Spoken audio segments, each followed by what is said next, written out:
Hello, welcome. This is our online weight management class. My name is Melissa. I'm HealthAware's registered dietitian and personal trainer. Hello. Today we are talking about setting goals to achieve your best health in the new year. Specifically, we're talking about weight management goals for the new year, right? How many times have you made a New Year's resolution? If you're like most people, you've probably made quite a few. But how many of those resolutions did you actually stick to? Unfortunately, the answer is often very few or none, which can cause feelings of discouragement and guilt, likely the complete opposite of what you're hoping to achieve. The way we set a New Year's resolution or any goal during the year can make a huge difference on the outcome. Having a goal to lose weight is great, but that idea alone isn't really setting you up for success. You need to be smart about how you set your goals. And SMART, S-M-A-R-T, is an acronym that is actually used as a guide for goal setting. It can help you make clear and reachable goals rather than ones that are general and open-ended. So, SMART, S-M-A-R-T, the letters stand for S, specific, M, measurable, A, achievable, R, relevant, or reward. It depends on who you ask. And T, time bound. So we're going to talk about each one of those individually. First, T. First is S, because S, smart. S, specific is what the S is. Your goal should be clear and easy to understand. It should be specific. Ask yourself, what do I want to accomplish specifically? Why is the goal important? Telling yourself that you want to get healthy is not very specific. The concept of getting healthy can mean all kinds of things. Within the realm of getting healthy, maybe you want, your more specific goal is that you want to lose weight. Also, think about why you want to accomplish your goal. What is within yourself that's motivating you? I've been talking with people a lot in the office about what their motivation is for losing weight specifically. And it's very important to identify that motivation and remember that motivation. Next letter is M, measurable. Adding a number aspect to your goal helps you track progress and to know when you've actually reached your goal. Ask yourself, how much or how many, depending on the goal? How will I know when my goal is accomplished? You want to lose, so you know you want to lose weight, right? But that is a very open-ended, non-specific goal. Choose a specific number of pounds that you want to lose. If you don't know how many pounds would be appropriate for you to lose, contact your physician or perhaps your friendly HealthAware dietitian, and we can help you with that. The next letter, A, achievable. When adding a number to a goal, you need to determine what would actually be realistic and attainable for you, not for someone else, for you. It's good to be ambitious, but not extreme. Ask yourself, how realistic is the goal based on my specific limitations, whether it's injuries, finances, or work schedule, etc. Does anyone else have power over my goal being achieved? Men and women often lose weight at different rates and in different ways. Just because your spouse lost a certain amount of weight in the past month, that doesn't mean that you will lose the same amount of weight in the same amount of time. This is even more true if you and your spouse have different injuries, daily schedules, etc. Because of everyone's individual circumstances, an achievable goal for you might look completely different than it does for someone else.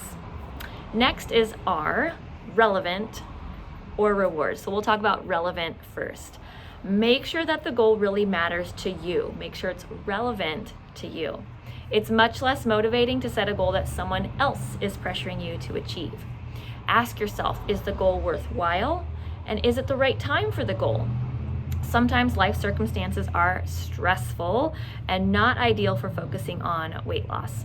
Don't make excuses for not trying to lose weight, but also don't feel like you must start an intense weight loss plan right now if you're going through an overly stressful phase with more obligations than usual. Reward is the other R version, depending on who you ask. So we'll talk about that too. Reward.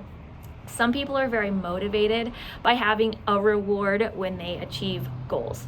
So you can establish with yourself a reward that you'll give yourself when you achieve your goal. It can help push you to accomplish what you want. Now, I suggest non-food rewards. I never recommend food rewards. So something not food related, a massage, a new candle, something like that, not food related. The last letter is T, time bound. Every goal needs a deadline so that you feel motivated to start and stay focused. It's easy to let everyday tasks take priority over your long-term goals like weight loss. However, make sure that you are realistic with your time frame when you set it.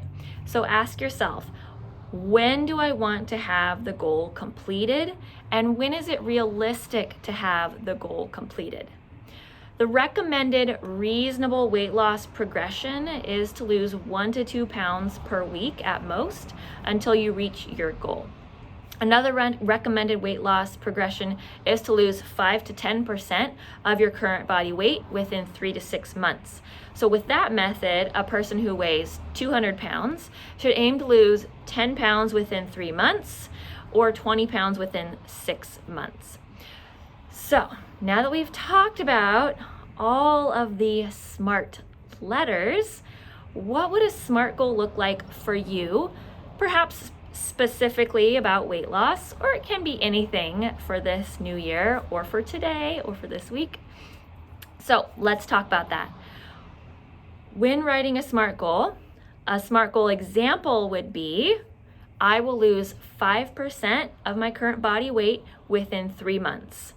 If you're setting a long-term goal like that one, it's also helpful to set up a few action-oriented SMART goals so that you have a plan on how you will actually achieve your overall goal. So you can set larger goals, like I will lose 5% of my current weight in 3 months, and then set smaller goals, kind of sub-goals, that are the action-oriented ones to help you achieve it. The action-oriented SMART goals are short-term, sometimes even weekly or daily. They reset and you start working on it again. So examples of that would be, I will walk for 30 minutes on 5 days this week. I will cook 1 plant-based dinner on 3 days this week. I will drink at least 64 ounces of water each day this week. Or maybe I will track my entire food and beverage intake on MyFitnessPal for 5 days this week. Those are very short-term, daily or weekly goals, and they help you achieve that overall goal.